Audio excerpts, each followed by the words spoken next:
గుండంపల్లి గ్రామ ప్రజల్ని కలెక్టర్ గారి కోసము వీళ్ళందరినీ తీసుకొని రావడం జరిగింది చర్చల కోసము. ఈ చర్చలు ఫలవంతంగా ముగిశాయి. వాళ్ళు ఇచ్చిన రిప్రజెంటేషను మేడము కలెక్టర్ గారు గవర్నమెంట్కి ఫార్వర్డ్ చేస్తున్నారు. సీఎం గారు కూడా సానుకూలంగా స్పందించారు.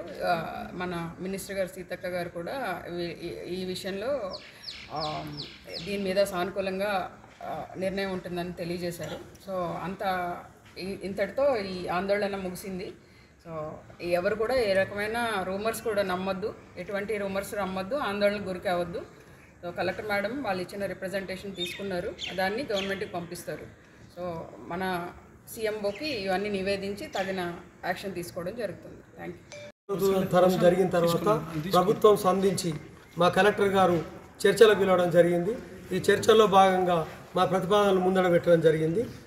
మేడం నిన్ననే ప్రభుత్వానికి అన్నీ పంపించానని చెప్పారు. ప్రభుత్వం స్పందించి ఫ్యాక్టరీ నిర్మాణంని ఇప్పటికిప్పుడు ఆపివేయాలని తెలియజేయడం జరిగింది. దానికి మేము సంతోషిస్తూ రాబోయే రోజులలో ఫ్యాక్టరీని కంప్లీట్గా మా దిలార్పూర్ మండల్ దిలార్పూర్ గుండంపల్లి మధ్యన ఉండేది ఆ నిర్మాణమే కాదు, ఆ ఫ్యాక్టరీ ఇక్కడ నుంచి తరలించాలని మేము కోరుచున్నాము. అప్పటి వరకు మేము ఉద్యమాన్ని తాత్కాలికంగా ఆపివేస్తాము. దయచేసి ప్రభుత్వం ఈ ఫ్యాక్టరీ తరలించినప్పుడు మేము క్షేమంగా ఎలాంటి ఉద్యమాలు చేయము, ప్రభుత్వానికి సహకరిస్తాము. నిన్న మొన్న జరిగిన ఈ జనగణన కూడా మేము సహకరిస్తాం, రాబోయే రోజుల్లో కులగణన కూడా. కాబట్టి మా కలెక్టర్ గారికి, ఎస్పీ గారికి మరియు వివిధ మా ప్రతిపాదన ఒకే ఒక్క డిమాండ్తో మేము అప్పటి నుంచి చేస్తున్నాము. మా ఫ్యాక్టరీ దిలార్పూర్ గుండంపల్లి మధ్య ఉన్న ఫ్యాక్టరీని కంప్లీట్గా ఇక్కడ నుంచి తరలించాలి. రెండోది మొట్టమొదటి డిమాండ్ పెట్టింది ఏంటంటే ఇక్కడ ఉన్న ఆ ఇథనాల్ ఫ్యాక్టరీని కంప్లీట్గా ఇక్కడ నుంచి తరలించినా పర్వాలేదు, శాశ్వతంగా రద్దు చేసినా మాకు సంతోషం. మా మండలం నుంచి ఆ ఫ్యాక్టరీని తొలగించాలి. రెండవది ఆ ఉద్యమంలో మేము మా రైతులపైన ప్రజలపైన పెట్టిన కేసుల్ని తొలగించాలి. ప్రజలందరికీ విజ్ఞప్తి ఏంటంటే ఈరోజు గవర్నమెంట్ ఈ ఆర్డర్స్ ఏవైతే ఉన్నాయో అవి ఇండస్ట్రీ సెక్రటరీతో మాట్లాడి అబేయన్స్లో పెట్టించడం జరిగింది. అదే కలెక్టర్ గారు కూడా నోటీసు ఇష్యూ చేశారు, ప్రెస్ నోటు. అందరికీ విజ్ఞప్తి ఏంటంటే అపోహలు పెట్టుకోవద్దు, ఎట్లాంటి రూమర్స్ నమ్మొద్దు.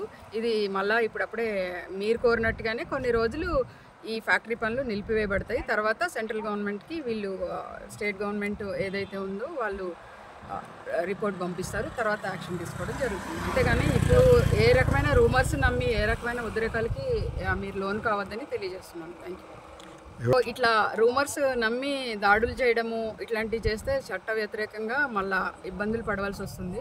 ప్రజలందరికీ విజ్ఞప్తి చేస్తున్నా, ఎట్లాంటి వదంతులు నమ్మొద్దు, అంత మంచి జరుగుతుంది. Thank you. నిన్నటి నుంచి చూస్తూ ఉన్నారు మేము ఎంత ఓపిక పట్టాము. నిర్మల్ పోలీస్ మీ పోలీస్ అనేది మేము ఫస్ట్ నుంచి ఇదే దీంతో ఉన్నాము. దయచేసి వదంతులు నమ్మి ఎవరి మీద దాడులు చేయొద్దు, ఎట్లాంటి ప్రతీకార చర్యలకి పూనుకోవద్దు, అంత మంచి జరుగుతుంది. గవర్నమెంట్ మీ డిమాండ్స్ పట్ల సానుకూలంగా పరిశీలిస్తుంది.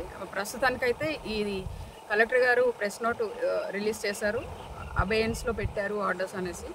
సో మీరు వచ్చి కొంతమంది మాట్లాడడానికి వచ్చినా కూడా నేను తీసుకెళ్ళి కలెక్టర్ మేడంతో కల్పిస్తాను, మీరు అప్పుడు కూడా అష్యూరెన్స్ తీసుకోవచ్చు. సో మీరు వచ్చి స్వయంగా మాట్లాడవచ్చు మేడంతో కూడా. సో ఎట్లాంటి రూమర్స్ నమ్మొద్దండి.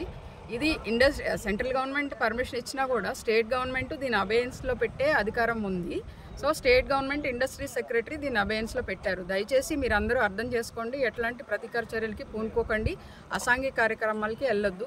నిర్మల్ పోలీస్ మీ పోలీస్, మేము ఉండేది మీకోసమే, అది గుర్తుపెట్టుకొని ఉండండి. మరిన్ని వీడియోస్ కోసం ఛానల్ ని సబ్స్క్రైబ్ చేయండి. లేటెస్ట్ అప్డేట్స్ కోసం వాట్సాప్ ఛానల్ ని ఫాలో అవ్వండి. ఆ లింక్ డిస్క్రిప్షన్ లో ఉంది.